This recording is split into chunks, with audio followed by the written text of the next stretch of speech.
Erion Alibej, një nga bashkëpunëtorët e drejtësisë në atë që njihet si procesi plumbiar që po zhvillohet në GKK, ka zbuluar të tjera detaje për vrasjet e porositura, financimet, lidhjet kriminale dhe funksionimin e rrjeteve kriminale. Gjatë seancës së sotme, Alibej foli për rolin në vrasjen e Dorian Shkozës, vëllezërve Haxhia dhe përpjekjet për të gjetur Talo Çelën. Alibej pranoi se për vrasjen e Dorian Shkozës kishte paguar 100.000 euro, ndërsa armët u blenë në Tiranë me çmime që varionin nga 500 deri në 3.500 euro. Alibej tregoi se kishte takuar Nureddin Dumanin pas vrasjes së vëllezërve Haxhia, por që me të ishte në kontakt të vazhdueshëm. Ai diskutoi me Dumanin edhe për Talo Çelën, duke pyetur nëse do të bëhej gjallë pas vrasjes së Shkozës. Alibej zbuloi se Dumani kishte lidhje me çunat e fushkrujës, por nuk dinte emrat e tyre. Një nga bashkëpunëtorët e Dumanit ishte Klevis Alla, i cili kishte parë Talo Çelën tek shtëpia e vëllezërve Haxhia. Në platformën e enkriptuar SkyECC, Alibej komunikonte me Plaren Dervishin,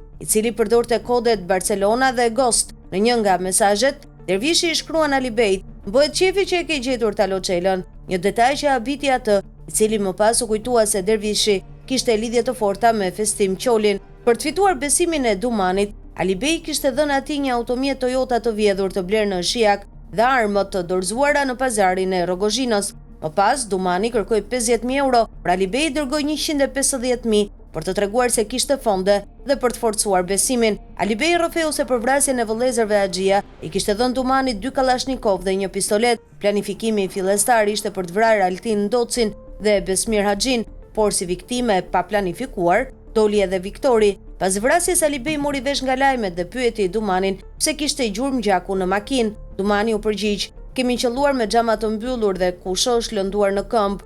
Më pas, një i quajtur Nipi u shoqërua në polici dhe Dumani tha se ky po fliste shumë, duke u informuar nga komshit, përfshirë një mik të tij i quajtur Mjeri Pojës. Alibej zbuloi detaje të reja rreth vrasjes së rastësishme të Viktor Haxhias, përdorimit të uniformave të rreme dhe komunikimeve sekrete me Nureddin Dumanin. Pas vrasjeve, ai pranoi se vrasja e Viktor Haxhias ishte një gabim. Në atë makinë kishte qenë edhe Altin Ndoci, i cili u largua pak para sulmit.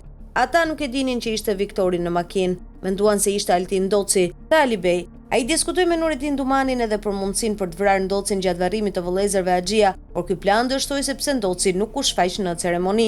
Një nga zbulimet e sotme ishte përdorimi i uniformave të rreme të OFL-s dhe policisë. Alibej tregoi se kishte një mik në Kukës, Bujar Germizin, i cili i furnizoi me veshje të falsifikuara. I thash Nureddinit: "Kemi nevojë për uniforma si të OFL-s?" Ai pranoi dhe Bujari më dha disa jelek dhe këpucë me shkrimin OFL. Ato u prodhua në Kosovë, por unë i mora në Kukës dhe ja dhash Nureddinit. Rrëfeu Alibej. Ai zbuloi se pas vrasjes së vëllezërve Haxhia, Talo Çela kishte qëndruar në shtëpinë e tyre, një informacion që ai e mori pasi Klevis Salla filloi të nxirrte emra. Ndërkohë Nureddin Dumani u fshe në spillet tek e Vjera, pasi dyshonte se po flitej për të në media. Policia i bëri një vizitë banesës së tij, por ai kishte ikur tashmë. Unë flisja vazhdimisht me të në SkyECC, tha Alibej.